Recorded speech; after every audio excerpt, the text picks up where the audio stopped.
हाँ जी, तो नमस्कार भी सभी को। कैसे हो सारे? उम्मीद करूंगा सब बढ़िया हो गए, स्वस्थ हो गए, मस्त हो गए, अच्छे से चल रही होगी आप सभी की तैयारी। देखा जाए तो राजस्थान सरकार और भारत सरकार ने भर्तियों का पिटारा खोल दिया है। बहुत भर्तियां आई हैं इस बार, बहुत। लेकिन हमें तो एक भर्ती चाहिए, एक भर्ती में एक सीट चाहिए। तो उसके लिए अपनी मेहनत को जारी रखिए, अपनी मेहनत को करते रहिए। अभी आपको पता है सर्दी बहुत पड़ रही है, तो सर्दियों में लाइब्रेरी नहीं जा पाते, है ना? तो सारी चीजें आपको मिल रही हैं, तो भी आप कंटिन्यू कीजिए, कोई दिक्कत वाली बात आपके लिए नहीं है। और देखते हैं आपको 10 या 15 दिनों में हिंदी के नोट्स प्रोवाइड करवा देंगे, हैंडराइटिंग सारे के सारे जितनी अपनी हिंदी की क्लासेस हुई हैं, तो उससे सारे आपको नोट्स प्रोवाइड हम करवा देंगे। आपको इसमें कोई परेशानी नहीं होने वाली है। तो आप हमारे साथ ज्यादा से ज्यादा जुड़िए, ताकि आपको सारी चीजें फ्री ऑफ कॉस्ट मिलेगी, कोई दिक्कत वाली बात नहीं है। तो आज थोड़े से कमेंट की बात कर लेते हैं, मुझे लगा बात करनी चाहिए। क्या हुआ, कल जो मैंने शॉर्ट्स वीडियो डाली थी, क्योंकि आपको पता है लॉन्ग वीडियो तो बच्चे बहुत कम देखते हैं, पर शॉर्ट्स बच्चे बहुत ज्यादा देखते हैं। तो शॉर्ट्स में कुछ कमेंट्स आए थे, जिसमें वैसे देखा जाए तो वो मेरे मतलब ऑफलाइन के स्टूडेंट्स हैं जिन्होंने कमेंट्स किए थे। तो कुछ एक कमेंट आए थे कि बेन स्टॉक, तो उनको मैं नहीं जानता, ऑनलाइन स्टूडेंट होंगे वही। तो देखने में मैं बेन स्टॉक जैसा लगता हूँ, नहीं लगता। मैंने तो सही बताऊं तो मैंने कभी बेन स्टॉक को देखा ही नहीं। ठीक है, कौन था, क्या था या क्या है मुझे नहीं पता, पर देखने में लगता हूं तो लगता हूं, अब क्या इलाज है। ठीक है। और उसके बारे में अपने देखेंगे। एक कमेंट आया था कि गुरुजी क्या मैं भांडा फोड़ो, क्या करा भाई, पढ़ाने वास्ते करना पड़ा था, समझाने वास्ते, है नी? थाली फोड़ने की उम्र में गुरुजी बाटी फोड़ा था, वो इलाज बच्चे अपना कर जिस अब हालात है अपना, जिस अब थाली फूटती मुश्किल ही लगा है, बाटी फोड़ लिया, रापी फोड़ लिया। और मजा आ गया गुरुजी, my favourite teacher, thank you. वही अच्छे से अपनी तैयारी को कंटिन्यू कीजिए। बस थोड़ा बहुत हंसी मजाक चलता रहता है क्लासेस में, तो क्या है क्लासों में थोड़ा मतलब बच्चे बोर नहीं होते, नहीं तो सीधा पढ़ा देते हैं, तो फिर थोड़ी सी चीजें ऐसे बोरिंग सी होने लग जाती है। थोड़ा सा एंटरटेनमेंट हो जाता है, बच्चों को लगता है अभी हाँ कुछ स्पेशल चीजें हैं, या कुछ एंटरटेनमेंट ही होता है। और किसी की भावना को ठेस पहुंचाना वो मेरा कोई उद्देश्य नहीं है, बस आपको थोड़ा सा माइंड फ्रेश हो जाए, इसलिए बस थोड़ी सी चीजें बताई जाती हैं। अपना ध्वनि की लक्षण वाला टॉपिक कंप्लीट हो गया था, उसमें किसी को कोई डाउट हो तो कमेंट सेक्शन में डाल देना। आज अपने बात करेंगे रासायनिक विज्ञान का टॉपिक है, या केमिस्ट्री का टॉपिक है, और टॉपिक का नाम है आपका साम्य गतिकी। तो भाई जिनका राजस्थान की जो सीईटी हुई थी, 12th की सीईटी क्लियर है, तो वो बच्चे एलडीसी का फॉर्म भर सकते हैं, अच्छी वैकेंसीज है। सिलेबस के बारे में मैं जिक्र कर चुका हूं, और जैसे ही फॉर्म शुरू होंगे तो मैं उसकी एक डिटेल में वीडियो बना दूंगा, पूरी शुरू से लेकर एंड तक की। 1-2 दिन में 20-25 मिनट की वीडियो बनेगी, मैं पूरी की पूरी आपको वीडियो बनाकर दे दूंगा। ठीक है। और वो प्लेलिस्ट वाला बोला था, उसका कुछ रिप्लाई करोगे आप तो मैं उसकी प्लेलिस्ट बना दूंगा। पहले कुछ एक बंदा ही रिप्लाई कर देना, तो फिर ऐसे लगे भी हाँ बच्चों को इंतजार है, कोई रिप्लाई ही नहीं करता। चलिए, अपना केमिस्ट्री का है रासायनिकी, गतिकी और साम्य। थोड़ा सा इसको शब्दों को वही कम, रासायनिक गति, रासायनिक गति। देखा जाए तो आपने गति फिजिक्स में पढ़ा होगा, मोशन, कि हम जैसे मैं यहां खड़ा हूं, यहां से चलकर यहां जा रहा हूं, तो ये गति है। रासायनिक गति क्या होती है? तो आपको पता है रासायनिक विज्ञान में हम केमिकल रिएक्शन या रासायनिक अभिक्रियाओं के बारे में पढ़ते हैं। तो अभिक्रियाएं भी गति करती हैं। हाँ जी, अभिक्रियाएं भी गति करती हैं। सर अभिक्रियाएं कैसे गति करती हैं, थोड़ा सा समझना है। देखो कैसे गति करती हैं, कैसे बताएं कैसे बताएं कैसे बताएं। चलिए एक फॉर एग्जांपल कुछ भी ले लेते हो आप, जैसे CO2 प्लस H2, सनलाइट और क्लोरोफिल। इससे मिलकर आपको पता है C6H12O6 ग्लूकोज बनता है। तो ये CO2 टूटेगा, ये H2O टूटेगा, कहां पर? पर्णहरित में, सूर्य के प्रकाश की उपस्थिति होगी, तो उसके बाद में ये ग्लूकोज बनाएगा। तो पहले ये टूटा है, ये टूटा है, पुराने बंध टूटते हैं, नए बंध बनते हैं, है ना? और ग्लूकोज का निर्माण होता है। तो यहां से यहां तक पहुंचने में अभिक्रिया को कोई समय तो लगा होगा, यहां से यहां तक अभिक्रिया को पहुंचने में कुछ कोई ना कोई समय तो लगा ही होगा, 5 मिनट, 10 मिनट, 20 मिनट, 50 मिनट, 1 घंटा, 2 घंटे। तो अभिक्रिया की क्या होगी, यहां से अभिकारकों से उत्पाद तक पहुंचने वाली, इसको आप इमेजिन करो दूरी से, है ना? और समय लगता ही है, उसे अपने क्या बोलते हैं, टाइम बोलते हैं। तो दूरी बटा में समय, चाल, वो अभिक्रिया की गति होगी ना।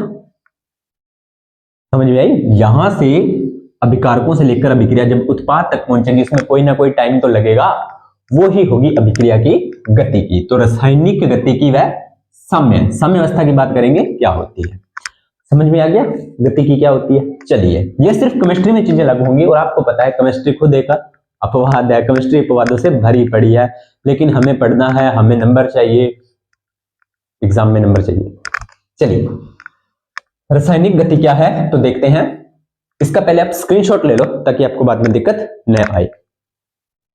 चलिए, रसायन विज्ञान की वह शाखा, रसायन विज्ञान की वह शाखा यानी कि रासायनिक गति रसायन विज्ञान की एक शाखा होती है। तो रसायन विज्ञान की वह शाखा जिसमें रासायनिक अभिक्रियाओं के वेग और उसकी क्रियाओं का अध्ययन किया जाता है। रसायन विज्ञान की वह शाखा जिसके अंतर्गत रासायनिक अभिक्रियाओं का वेग, जो मैंने अभी आपको बताया ना कि यहां से कर ये इसकी दूरी हो गई, अभिकारकों से उत्पाद तक दूरी, और इसमें कितना समय लगा है, और वेग का सूत्र क्या होता है, दूरी बटा में समय या विस्थापन बटा में समय, एक ही बात है। तो इसका अध्ययन करेंगे कि यहां से यहां तक ये कैसे पहुंची है, या इसमें कितना टाइम लगा है, और उनकी क्रिया विधि कि इसमें कितना टाइम लगा। ये तो वेग हो गया, क्रिया विधि कि इस अभिक्रिया में क्या हुआ है, कौन से बंध टूटे हैं, कौन से बंध बने हैं, या क्या कौन से बंध, कौन सी ऊर्जा लगी है, कौन से उत्प्रेरक वगैरह वगैरह, ये सारी बातें हम अध्ययन करते हैं, तो उसे ही हम बोलते हैं रासायनिकी गति। ठीक है, इतनी बात आपको क्लियर हो गई होगी। अगली बात कह रहा है कि तीव्र अभिक्रिया, नाम से पता चल रहा है तीव्र का मतलब होता है जल्दी, फास्ट। तो इसमें क्या होता है, तीव्र अभिक्रिया वह अभिक्रिया जो जल्दी संपन्न होती है, वह अभिक्रिया जो जल्दी संपन्न होती है और बहुत तेज से होती है, बहुत तेजी से होती है। वह अभिक्रिया जो जल्दी संपन्न होती है और बहुत तेजी से होती है, उसे हम तीव्र अभिक्रिया बोलेंगे। कोई नई बात नहीं है, बहुत इजी टॉपिक है। एग्जांपल्स आपको याद रखने हैं। तो आयनिक अभिक्रियाएं जो होती है ना, जिन अभिक्रियाओं में आयंस बनते हैं, जिन अभिक्रियाओं में क्या बनते हैं, आयंस बनते हैं। पीछे करवा चुका हूं मैं आयनिक अभिक्रियाओं के प्रकार, रासायनिक अभिक्रिया, अपचयन उपचयन, वो आप क्लासेस देखोगे तो आपको ये सारे शब्द क्लियर हो जाएंगे। वे अभिक्रियाएं जिनमें आयंस बनते हैं उन्हें आयनिक अभिक्रियाएं बोलते हैं। तो एग्जांपल है आपका AgNO3। देखो प्यारे बच्चों, मैंने आपकी एक क्लास ली थी जिसमें मैंने आपको सूत्र बनाने सिखाए थे। क्या बनाने सिखाए थे? सूत्र बनाने सिखाए थे। तो अब वो क्लास देखोगे तो आपको सारे सूत्र बनाने आ जाएंगे। ठीक है, तो AgNO3, इसका सूत्र क्या होता है? Ag तो सर सिल्वर होता है, आपने बताइए। तो NO3 सर नाइट्रेट होता है। क्या होता है? नाइट्रेट। तो सिल्वर नाइट्रेट, इसका सूत्र बन गया। और NaCl आपको पता है सोडियम क्लोराइड। जब AgNO3 या सिल्वर नाइट्रेट को सोडियम क्लोराइड में मिलाया जाता है या उससे अभिक्रिया करवाई जाती है तो सिल्वर क्लोराइड क्या बनता है? AgCl। AgCl क्या बनता है? Ag सिल्वर, इस Cl का मतलब क्लोराइड होता है, तो silver chloride, AgCl silver chloride. क्या किया करो, जितने भी आपको मैं यहाँ पर व्हाइट बोर्ड पर सूत्र लिखता हूं ना, तो आप सूत्र नोट डाउन किया करो, साथ के साथ सूत्र नोट डाउन किया करो, ताकि आपको बाद में परेशानी न आए। क्योंकि रासायनिक सूत्र और रासायनिक अभिक्रियाएं लिखने से याद होती हैं। ठीक है, देखने से याद नहीं होगी, मैं पहले बता रहा हूं। कितनी मर्जी बार देख लेना, कुछ नहीं याद होगा, लेकिन इस अभिक्रियाओं को आप 2-3 बार लिख लोगे तो आपके परमानेंट दिमाग में बैठ जाएंगे। उसके बाद में NaNO3। NaNO3 क्या होगा? Na सर सोडियम होता है, NO3 नाइट्रेट होता है, तो सोडियम नाइट्रेट। क्या नाम हो गया इसका? Sodium nitrate. इस तरह से आपको सूत्र याद करने पड़ेंगे। अब मैं बार बार लिख रहा हूं तो मुझे याद हो जाते हैं, मैं बार बार लिख रहा होता हूं ना तो मुझे याद हो जाते हैं। Sodium nitrate.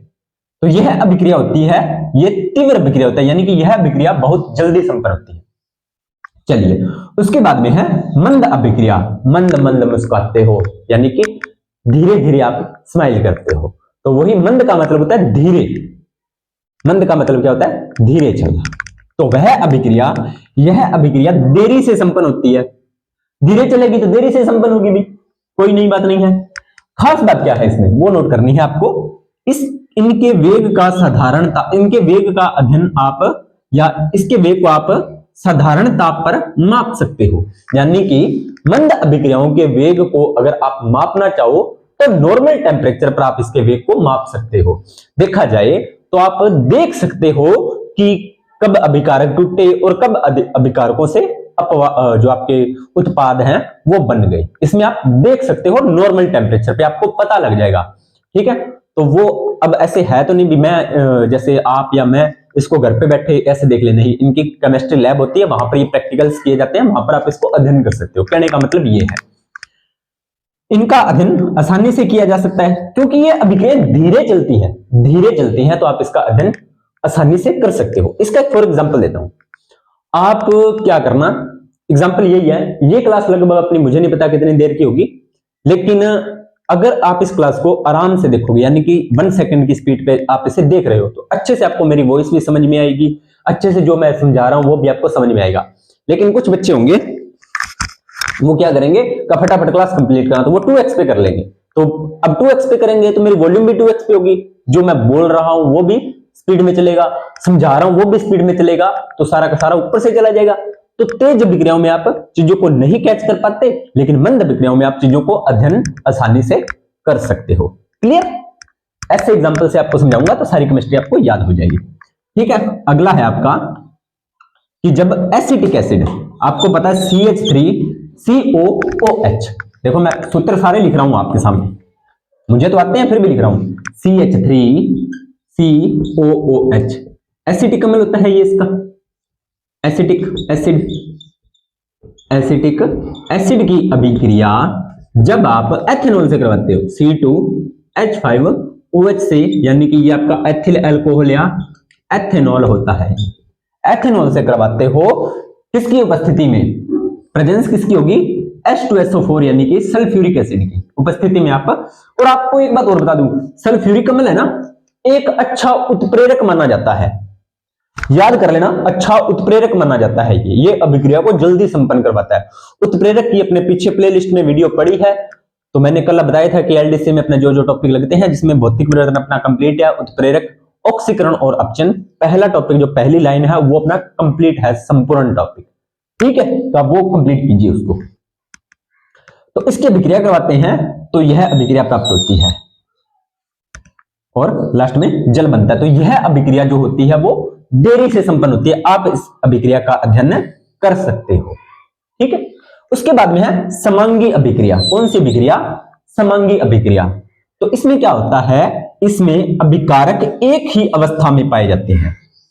समांगी अभिक्रिया में क्या होता है, अभिकारक आपको एक ही प्रवस्था में मिलेंगे, यानी कि अभिकारकों की प्रवस्था अलग अलग नहीं होगी, वो एक ही प्रवस्था में होंगे, चाहे उनकी प्रवस्था कैसी भी हो।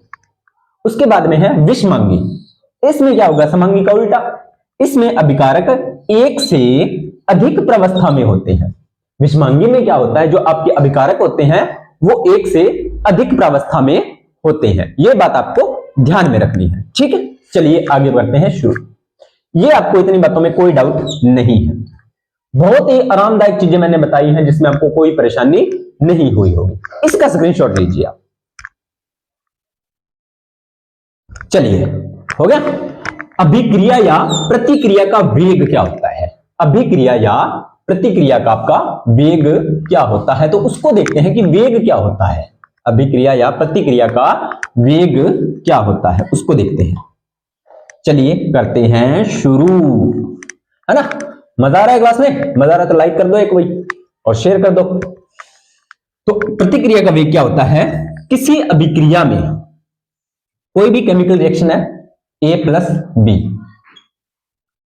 किसी अभिक्रिया में इकाई समय यानी कि निश्चित समय में, चाहे वो आप इकाई समय आपका 1 मिनट हो, चाहे 10 मिनट हो, चाहे 20 मिनट हो, बस एक समय फिक्स होगा आपके पास। तो इकाई समय में अभिकारकों से उत्पादों का संग्रहण, यानी कि अभिकारक से उत्पाद का बनना, अभिकारक से उत्पाद का बनना, क्योंकि आपको पता है ये अभिकारक होते हैं, ये उत्पाद होते हैं, और इसे बोलते हैं मध्यावस्था।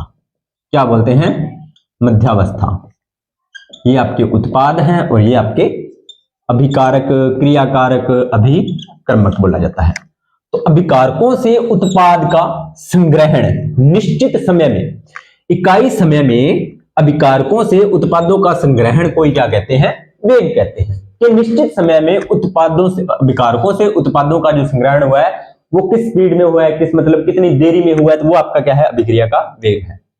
ठीक है, इसमें अभिकारकों की सांद्रता, अब ये आपके अभिकारक हैं तो इनकी सांद्रता क्या होगी, कम सांद्रता होगी। सांद्रता क्या होगी इनकी, कम होगी, और इनकी सांद्रता क्या होगी, ज्यादा होगी। इनकी सांद्रता क्या होगी आपकी, ज्यादा होगी। ठीक है, ये दो बातें आपको समझ में आ गई होंगी, है ना। चलिए आगे बात करते हैं। इसमें अभिकारकों की सांद्रता कम और उत्पादों की सांद्रता आपकी होती है, बढ़ती है। इसी सांद्रता की दर को प्रतिक्रिया का वेग कहते हैं। यानी कि कम सांद्रता से उच्च सांद्रता की जो दर है, जो आपकी दर है, इसी दर को क्या बोलते हैं, इसी दर को वेग बोलते हैं। कि कम सांद्रता से अभिकारक उत्पाद में बदलते हैं तो सांद्रता उत्पादों की बढ़ जाती है, और यह जो बढ़ने की दर है तो यह एक निश्चित समय के सापेक्ष है, और इसी को क्या बोलते हैं, इसी को अभिक्रिया का वेग बोलते हैं, जो कि मैं शुरू में ही आपको बता चुका हूं। अब आपको ध्यान में रखना है कि अभिक्रिया के वेग को प्रभावित कौन कौन करता है। वही बात, आप कोई काम कर रहे हो तो आप रुकावटें तो आएंगी, या उसको मतलब रुकावटें भी, जैसे देखो मेरी बात सुनो, आप स्टडी कर रहे हो तो आपको डिमोटिवेट करने वाले भी आपके पास आते हैं और मोटिवेट करने वाले भी आपके पास आते हैं। आप बिल्कुल न्यूट्रल नहीं चल रहे होते, आप अपनी पढ़ाई कर रहे होते हो ना, तो आप अपने टारगेट की तरफ जा रहे हो, तो वहां पर आपको डिमोटिवेट करने वाले भी आते हैं कि ऐसा मत करो, वैसा मत करो, तेरो के हो जाएगो, इतना कोई को नहीं हो, मारो ही को नहीं हो। और कुछ आएंगे वो बोलेंगे नहीं तेरा हो जाएगा, इस बार नहीं हुआ अगली बार हो जाएगा। तो दोनों चीजें आती है, तो वो क्या होते हैं, प्रभावित करने वाले कारक होते हैं। प्रभावित को आपको कोई नेगेटिव भी कर सकता है और पॉजिटिव भी कर सकता है, देखा जाए। सॉरी भाई, बीच में मारकर ये आपका माइक बंद हो गया था, तो इस वजह से। चलिए अपने यहां तक कर लिए थे। अब देखते हैं वेग को प्रभावित करने वाले कारक। किसको, वेग को प्रभावित करने वाले कारक। वेग को प्रभावित करने वाले कारक का मतलब क्या है कि वेग को प्रभावित करने वाले कारक का मतलब होता है कि वो उसको प्रभावित करेंगे, या तो वेग को कम करेंगे या वेग को ज्यादा करेंगे। लेकिन यहां पर लगभग हम ज्यादा की ही बात करेंगे, ज्यादा की ही। ठीक है, चलो थोड़ी सी आपको मोटिवेशनल चीजें बताता हूं। किसी भी रासायनिक अभिक्रिया में वेग को प्रभावित करने वाले कारक होते ही होते हैं। आपको पता है किसी भी काम को, अब जैसे आप कंपटीशन एग्जाम की तैयारी कर रहे हो तो आपको भी प्रभावित करने वाले नेगेटिव और पॉजिटिव दोनों आपके पास लोग आते हैं, है ना। तो वो भी क्या होते हैं, नेगेटिव और पॉजिटिव दोनों की तरह ही बात करते हैं। तो हम वही बात करेंगे। सांद्रता, सांद्रता कैसे वेग को प्रभावित करती है, तो अभिकारकों की सांद्रता ज्यादा होने पर वेग क्या होता है, अधिक होता है। वेग क्या होता है, अधिक। सांद्रता अधिक होने पर वेग अधिक, ताप अधिक होने पर भी वेग अधिक। अभिक्रिया का ताप, अभिक्रिया में अगर टेम्परेचर ज्यादा होगा तो अभिक्रिया जल्दी संपन्न होगी। ठीक है, अवस्था, अवस्था भी क्या, कौन सी, आपको पता है। अवस्था से एक चीज बताता हूं, यह इसका मुख्य कारक होता है, अभिक्रिया का मुख्य कारक। कैसे, आपको पता है या नहीं पता तो मैं बताता हूं।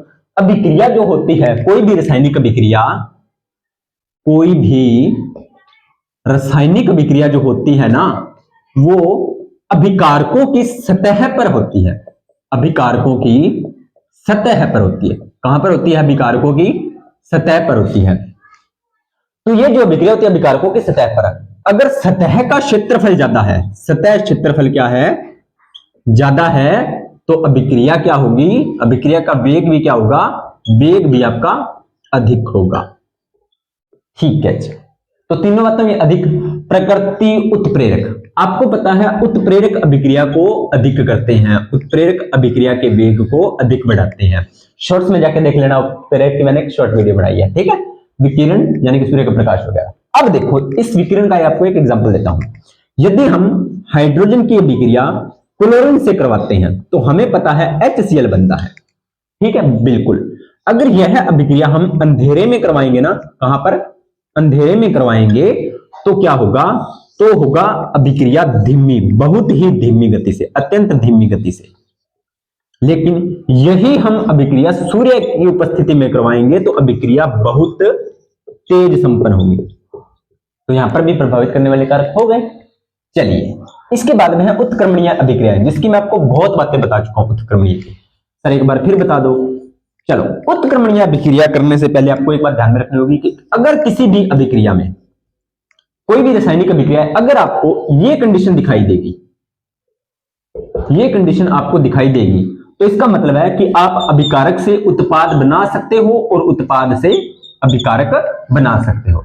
अगर तीर का निशान अभिकारक से उत्पाद की तरफ जा रहा है तो इसे बोलते हैं अग्र, और उत्पाद से तीर का निशान अभिकारक की तरफ आ रहा है तो इसे बोलते हैं पश्च अभिक्रिया, यानी उल्टी या रिवर्स अभिक्रिया। उत्क्रमणीय अभिक्रिया को रिवर्स अभिक्रिया भी बोलते हैं, उल्टी अभिक्रिया भी बोलते हैं। ये बात भी आपको ध्यान में रखनी है, ठीक है। तो यहां पर देखिए 2Fe + 4H2O अगर इधर जाएगा तो Fe3OH + 4H2, ये देखो तीर का निशान इधर लगा दिया तो अग्र, यानी कि अभिकारक से उत्पाद की तरफ। 2N2 + 3H2 NH3, यानी कि NH3 से आप ये बना सकते हो, तो यह अभिक्रिया होगी आपकी पश्च। दोनों अगर कोई रिएक्शंस, यानी कि अभिकारक से उत्पाद और उत्पाद से अगर आप अभिकारक बना सकते हो, वो रिएक्शन होती है उत्क्रमणीय। ये तीर का निशान आपको मोस्ट इंपोर्टेंट है, ध्यान रखना है। कई बार एग्जामिनर यहां से डायरेक्ट क्वेश्चन दे देता है, तीर का निशान देखकर पूछ लेता है निम्न में से उत्क्रमणीय अभिक्रिया, ठीक है। चलिए, अनुत्क्रमणीय एक ही दिशा में चलती है। यहां पर उत्क्रमणीय में एक बात और लिखो, दोनों दिशाओं में, और अनुत्क्रमणीय क्या होती है, एक ही दिशा में, ठीक है। तो 2KClO3 को जब अभिक्रिया करवाई जाती है तो 2KCl + O3, NaCl + HCl, NaCl + H2O, ये सारी बातें मैंने करवाई हुई है, तो इसलिए फटाफट इसका रिवीजन हो गया। रासायनिक साम्य ये क्या होता है, ये समझिए थोड़ा सा। रासायनिक साम्य को थोड़ा सा ध्यान से समझना है। रासायनिक अभिक्रिया की वह अवस्था, यानी कि रासायनिक साम्य क्या है, एक अवस्था है। तो कोई भी रासायनिक अभिक्रिया की वह अवस्था होती है जिसमें उसकी अग्र अभिक्रिया का वेग और पश्च अभिक्रिया का वेग क्या होता है, दोनों बराबर होते हैं। तो यह जो रासायनिक साम्य होता है वो उत्क्रमणीय अभिक्रिया का उदाहरण है, उत्क्रमणीय अभिक्रिया की बात कह रहा है, ठीक है। उत्क्रमणीय अभिक्रिया की कह रहा है कि जब A + B से AB बनता है तो अभिकारक से अग्र अभिक्रिया का वेग और पश्च अभिक्रिया का वेग दोनों क्या हो, इक्वल हो, तो वह कौन सी अवस्था होगी, वह अवस्था होगी रासायनिक साम्य। और इसे ही हम बोलते हैं, क्योंकि यह जो अभिक्रिया होती है मतलब अभिक्रिया गति कर रही होती है, इसलिए इसे गतिक साम्य भी बोलते हैं।